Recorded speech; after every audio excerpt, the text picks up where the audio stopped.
So what makes a thing fun? Uh, a lot of different people have different theories. One of my favorites is known as a book called A Theory of Fun by Ralph Koster. Now, uh, Ralph Koster posits that the brain is a learning machine. And this machine, if something gets too hard, it gets bored, or if it gets too easy, it gets bored. The brain is looking for a learning state known as a flow state. That is the game development term, where the game requires the full attention and effort of the player, but that is enough to be successful. Now, the flow state does change over time, and it does change by person. But what you're looking for is full attention and effort, but that being successful. Now, the brain itself has evolved over many years in his theory to be a pattern recognition. You take a thing and you chunk it, say a face or a bridge or something, usually 3 to 7 parts. If you fail to see a pattern in it, you get bored and give up. If you do see a pattern in it, you delight and you practice it. Then that practice becomes instinct, and that transitions to the fun part. Once mastered, the fun and the game are over because the game has become boring and predictable. So let's break that down a little bit. Pattern recognition. Most things the brain does, it does without the user, that would be you or the player, recognizing that it's doing it. For example, faces. Here is a face. Here is a face. Here is a face. These faces you're going to recognize if there are 2 dots somewhere and they've got a line below it. This is something that happens automatically in our brains. There's nothing that we can really necessarily do about that.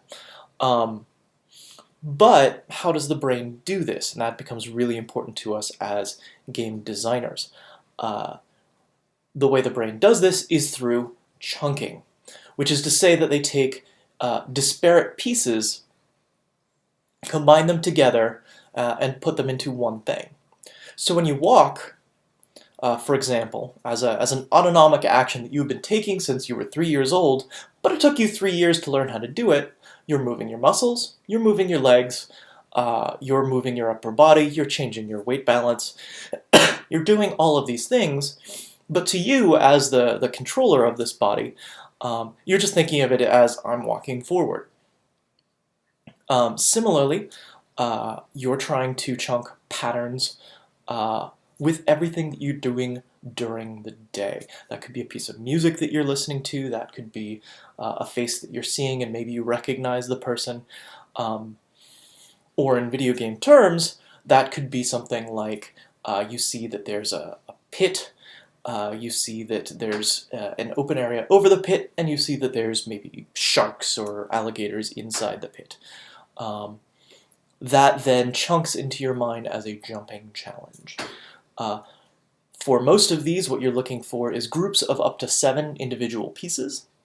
More than 7, and the mind cannot remember or keep track of those. But that can be already chunked things that the person has learned about. And so that means that if you have a really complicated scene, you have to make sure that the player has learned and chunked, and yes, chunked is the technical term, has chunked each of the individual pieces on their own. So, for example, there's a complicated enemy, and there's a complicated series of moving platforms, and there's like a switching system. That's 3 pieces: enemy, moving platform, switching system, which is not terrible. But if each of those has individual components to them, you have to teach them separately so that the player can then bring those all together into a chunk of 3 things that have been chunked from, say, 7 individual pieces of each of them. So the next step, once the player recognizes, hey, that's a pit, that's a thing, is practicing. We're still in Ralph Koster's theory of fun, by the way. But you're trying to create the timing to the muscle memory. So the player might see that they need to run up to the edge of a pit and jump. And they're thinking very carefully about, oh, okay, I'm almost there, I'm there, forward, press button, move thumb, move other thumb, character will launch. Okay, so they're learning that. They're learning the very basic mechanics of, oh, okay, well now I'll jump by using my thumbs, especially if it's their first time using a controller. Never forget that controller interactions are something that people do learn over time, because controllers are really complicated things, especially if you're not, if you didn't grow up a gamer. And now we have a lot of people coming in from other parts. But so you're learning the physical interaction at the same time as you're learning the character interaction. Um, but the player will then go through a series of practices of practicing these things, and then at some point they'll be able to do it automatically. They'll not necessarily think, "Oh, my character's almost at the edge." They will see that their character's at the edge. It won't even hit their conscious processing necessarily. They'll automatically press the buttons, and they'll jump over. You could dream about it. They could close their eyes and they could see it. This is really a point where it's internalized to the point where it's subconscious now. It is below the conscious interaction level, and that is where the players really learned it. And that's when they get to the state of actualization, when you can use it in new and interesting ways. Actualization is a developmental term where basically the player can express themselves through jumping, express their abilities and their ability to control the game through this mechanic, whatever mechanic it is that you happen to be working on with them, and do so in a way that makes the player feel awesome. And that is the end goal, is to make the player feel like what they're doing is amazing. Once they've learned it, once they've initially seen it, once they've practiced it, then you can go out and have them use it in ways that make them feel like what they've done is shockingly good, even if it is actually truly simple and trivial. An example of this, Candy Crush Saga, has these large explosion chains of things that happen. Players always feel like, oh, hey, I caused that to happen. My amazingness made this like 17 chain happen. Actually, statistically, Candy Crush Saga is set up so that these like large 17 chains will just happen of their own accord. It has nothing to do with the player input, but the player is feeling like they're being awesome because maybe they set up a 1 or a 2 chain and the rest of them happen on their own. That's still going to make the player feel great. Alright, so let's break this down into a pattern. First, you want to show it so that people can see how it works from the outside.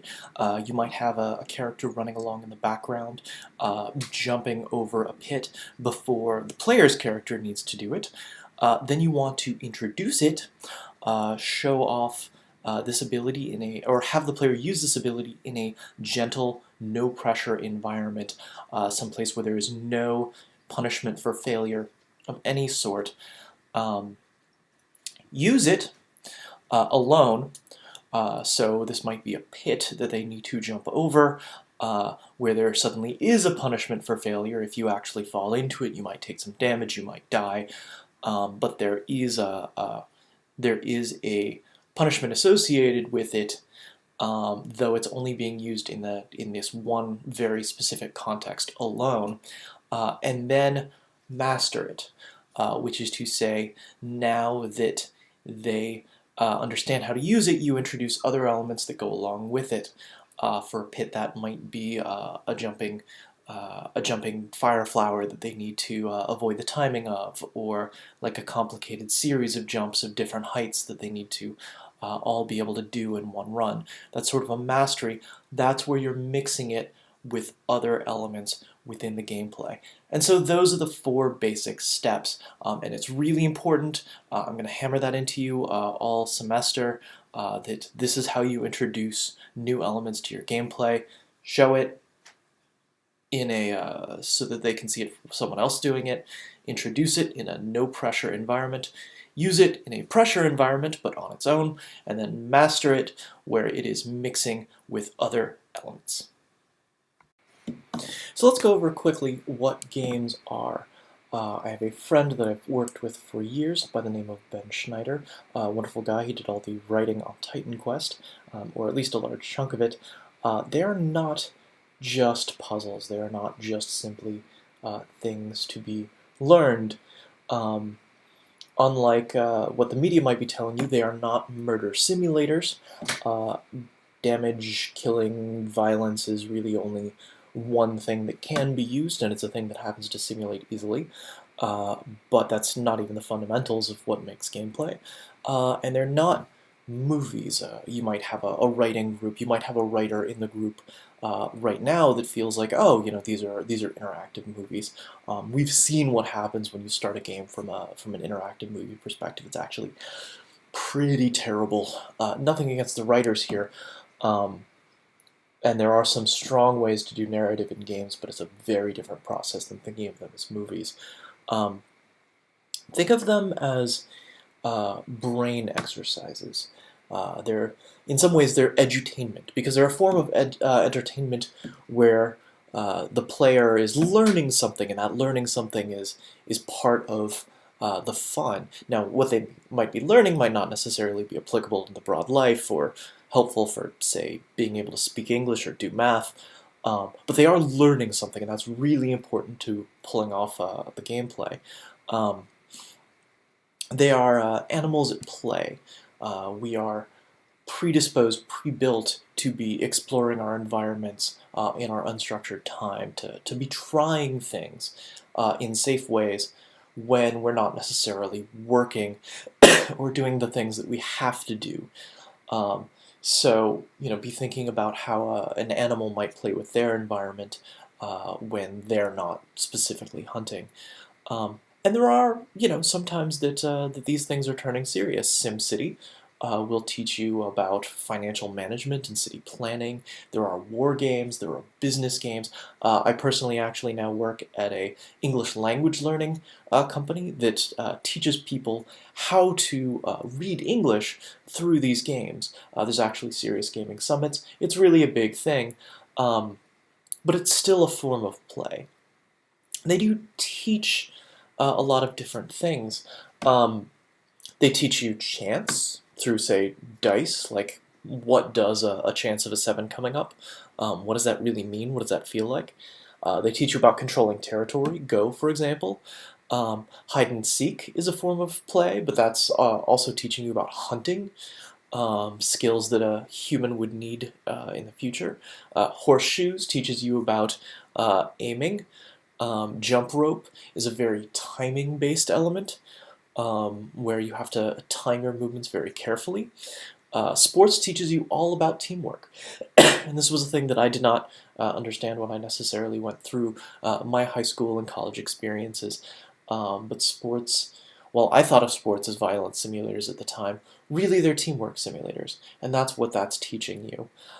There's a lot of games that are teaching about exploration. The Legend of Zelda, most famously, is all about getting out and finding hiding spots within these spaces. And it's, of course, like Tetris teaches you all about spatial relationships. Um, Anyone who's ever had to move and pack their car full of stuff knows the value of learning Tetris. So we know that all games teach something, be it driving, shooting, spatial Tetris, or things that are specific to the game, and all species play. Now, how we play actually ties into Howard Gardner's 7 types of intelligence. This is a thing that comes up a lot within both learning circles and development circles. The 7 types of intelligence are linguistics, logical mathematical, body kinesthetic, spatial, musical, interpersonal, and intrapersonal, which is to say linguistics, anything that involves languages and speaking, logical mathematical, mathematical relationships, 2 plus 2 equals 4, body kinesthetic, the we, moving your body around, rolling a bowling ball, things that involve your physical being. Spatial, that's where you get to Tetris, that's where you get to spatial relationships. This is more geometry than arithmetic. This is where you're trying to pack things together or throw a ball so that 2 seconds later it hits a moving target off screen. Musical, as I worked on Guitar Hero and Rock Band, musical intelligence is a thing that resonates with me. It's patterns, it's rhythm, it's timing. It is very much a very Um, Music is a thing that grows out of our need for culture. And so it's not as rooted in structure and reality as mathematics. It's rooted in our own developmental needs. So music needs to be taken very carefully. Interpersonal, which is to say, and these are still Howard Gardner's 7 types of intelligence. Interpersonal intelligence is how you interact with other people, getting your friends to do what you think they need to do, or getting the group to interact the way or act the way that they need to, or for you to take commands or suggestions from other people as well. How you interact with other human beings. That's your interpersonal intelligence, and then your intrapersonal intelligence. Notice the pronunciation difference, intra instead of inter. Intra is within you, so things that you know, things that you don't know, being aware of your own strengths and aware of your own weaknesses. Those are Howard Gardner's 7 types of intelligence. I'm repeating it twice because it'll come up again. Linguistic, logical, bodily kinesthetic, spatial, musical, interpersonal, and intrapersonal. Now, your games should be incorporating components of each of these things. This continues to be Ralph Koster's theory of fun that feels that Howard Gardner's 7 types of intelligence play directly into game development.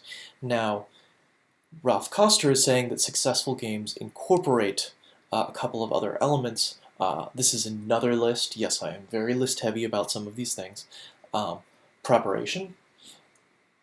So the player has to have some sort of state ahead of time where they're preparing for the encounter, seeing what's going to come up, learning about it, planning for it. A sense of space. Making completely abstract games is very difficult. So if you have even if it's a text field describing what's going on, or a 3D rendering of all of the space around you, you still need to create that sense of space for the player. You need a solid core mechanic, which is to say the hook. This is the mechanic and the interaction that we're going to really focus in on. This is the mechanic that is really going to get the players interested. You need a range of challenges. Remember how I mentioned the flow state earlier? It was necessary to have not too easy and not too hard. A range of challenges, and especially optional challenges, are great for the player. Which is to say, if the player is doing really well, you want to give them, maybe something they can reach on a shelf up there. Mario would have like extra hidden elements that, if you can manage to break that block over in the upper right, which is a really hard thing to do, it's out of reach. But if you could do that, you might get off to a sacred area. That's an optional challenge that raises the challenge level. A player that's struggling would just ignore the hidden extra, or not the hidden extra, but the extra challenges along the way. A player that's doing really well would jump in and would try to take advantage of those. You need a range of abilities to solve the encounter, which is to say that the player needs to have different types of abilities, different styles of approach, and at different levels for there to be a successful game, according to Ralph Koster. You need skill in using the abilities. It can't actually be pressing a button. Now there are some counterexamples to this, like for example Uno on the Xbox. For a long time it was argued whether Uno as a card game actually involved any skill or not. Some people said yes, some people said no. Eventually the leaderboards, they put Uno on Xbox, which had leaderboards. The leaderboards had everyone completely flat. There was no skill involved. Everyone came out the same. It was completely random. It's a game that you get bored of pretty quickly, but it can be a fun game for students, for small children, until they learn that it's completely random. But your game needs to leverage skill in using the abilities. Plus, there needs to be a variable feedback system. Better skill equals better rewards. There needs to be no such thing as a perfect encounter. So the player can go through and always get a little bit better. and you can use that to drive the player to get a little bit better. Failure has to have a cost, which is to say that if the player loses, there has to be something bad that happens. Now that could just be that they pause for 5 seconds and then get to keep going. Some games have that really low failure cost. It could be that the game ends and wipes the game from memory from the player's hard drive and leaves a little marker on the hard drive so that the player will never play on that computer again. There are some experimental games that go that far, where if the player loses, that's it. They can never play the game again. Not really a retail product. Other games have like, okay, you lose a life, you start back a little bit. That can be punishing, because that's a certain amount of time that the player has lost. Really what these come down to is time. In what they lose usually. So is it 5 seconds that they lose? Is it 20 seconds of progress that they've lost? Is it half an hour of progress that they've lost? Half an hour can be really punishing. 30 seconds, not so bad. You probably retain most of your players. I would add personally to Ralph Koster's list that you need some random elements. That randomization and chance become really important for a player's sense of possibility. That's not necessary, not 100% necessary. Some games like chess have no chance at all, but a lot of successful games will incorporate elements of chance because that gives the player a sense of possibility. So to go over that list again: preparation, a sense of space, a solid core mechanic, a range of challenges, especially with optional challenges for a range of player abilities required to solve the encounter, skill required in using the abilities, and then the pluses at the end: variable feedback system, no such thing as perfect, and failure having a cost. Now, when they do get to that end point where they're really highly skilled and they're getting close to a perfect encounter, how do you extend that mastery for the player? Well, simply put, once they've mastered a mechanic, you can make them do it faster, you can make them do it more thoroughly, you can make them do it better with less damage, or you can layer new things on top. So you can have them, go through a particular race in a car, like they've been practicing driving as the main game mechanic. Maybe once they've beaten the first level, and they're really good at that first level, maybe you narrow down the lanes and make that the tolerances around their turning really tight. Maybe you make them do it a little bit faster. You give them a little bit more velocity, make them have to tighten up their response time a little bit.